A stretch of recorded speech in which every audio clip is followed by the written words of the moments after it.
দিয়া দোয়া করেছিলেন, আব্বাজান আমার কিনারায় দাঁড়ায় নামাজ আদায় করেছিলেন। আজ আমি যখন ঈদের নামাজে রওনা হয়ে আসছি, হঠাৎ মনে পড়ে গেল আজ আমার মাথায় কে হাত বুলাইয়া দোয়া করবে। আজ আমার মায়ের বিছানা খালি, আমার মা নাই, আমার বাবাই কই।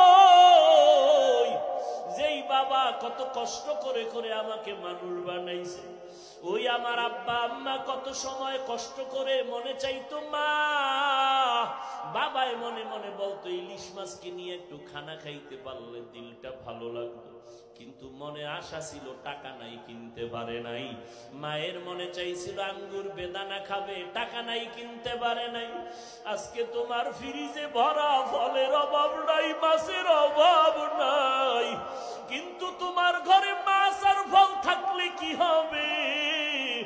যারা জীবনে কাঁদিয়া গেল কই, ওই মাও নাই, বাবাও নাই, কাকে তুমি ফল খাওয়াইবা, মাছ খাওয়াইবা? ওই মা বাবারে কিছুই পারো নাই তো দুই ফোঁটা চোখের পানি ছেড়ে আল্লাহকে বলো, আল্লাহ আমার মা আঙ্গুর বেদানা খেতে পারে নাই, তুমি জান্নাতের ফল খাওয়াইও। আমার মা বাবারে আমি একটু শান্তি দিতে পারি নাই, কষ্ট করে গেল জীবন ভর।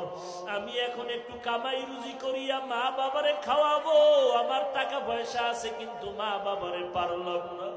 ওই মা বাবা জীবন ভর কষ্ট করিয়া কান্না করি আজকে কবরে জুসিয়া আছে।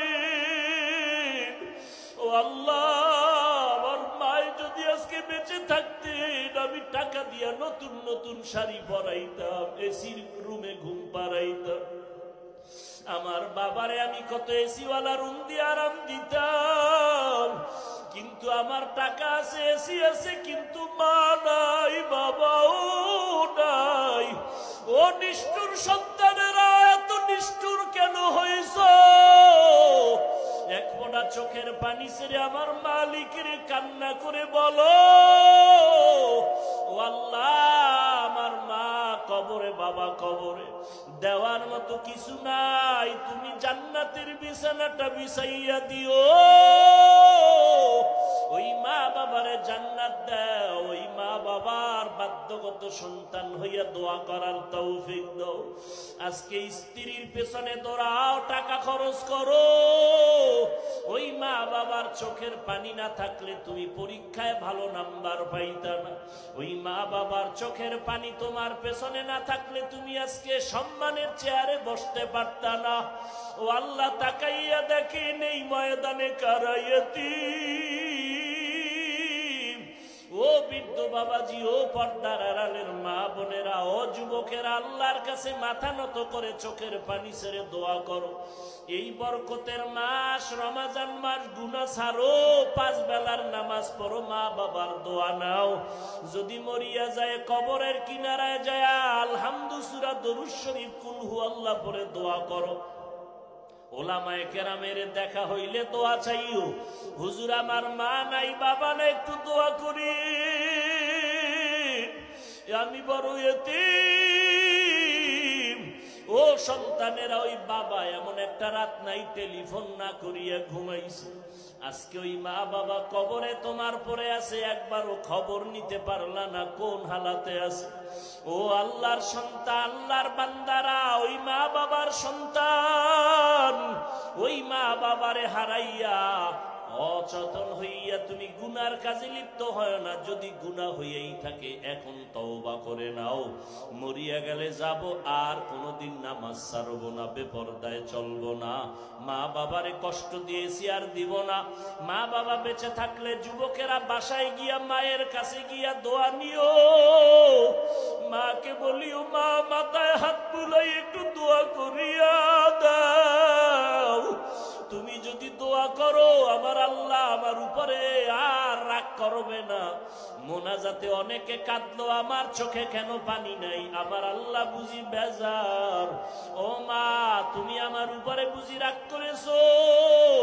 কত কথা বলিয়া তোমারে কাঁদাইছি, কষ্ট দিয়েছি, আজকে তুমি মাফ করিয়া দাও।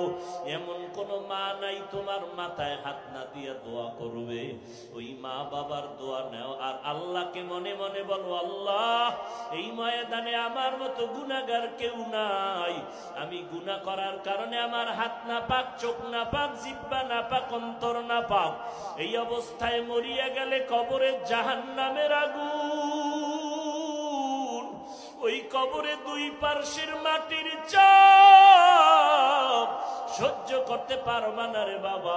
আল্লাহকে বলো, আল্লাহ মাফ করিয়া দাও। আই মদিনা যাইতে পারলাম না, মদিনা দেখতে পারলাম না, মদিনা যাইতে পারলাম না। এরে নবীর উম্মতের দল, মায়ার নবীর হাতে কালেমা পড়ে মুসলমান হয়ে গেলেন। হযরতে ওমর রমজানের ঈদের দিন দরজায় তালা লাগায় কান্না করতেছেন। আবু হুরায়রা রাদিয়াল্লাহু তাআলা আনহু বলেন, ও খলিফাতুল মুসলিমিন, আপনি কেন কান্না করেন? বলে, রমজানে রোজা রাখছি, কবুল হইল কিনা পেরেশান হয়ে গেলাম। রমজানে তারাবি পড়লাম, কবুল হলো কিনা পেরেশান হয়ে গেলাম। এই জন্য আমি কান্না করি, জাহান্নামের আগুন থেকে মুক্ত হতে পারলাম কিনা। ও যুবক, ও বৃদ্ধ বাবাজি, ও পর্দার আড়ালের মা বোনেরা, আজকে আমিও মুসলমান, আপনারাও মুসলমান। আপনার নবী আমার নবী, আপনার আল্লাহ আমার আল্লাহ এক, আপনার ধর্ম আমার ধর্ম এক। এত পায়ে ধরিয়া বলার পরেও কেন নামাজ পড়বেন না, ইবাদত করবেন না? আল্লাহ তো বানাইছেন ইবাদতের জন্য।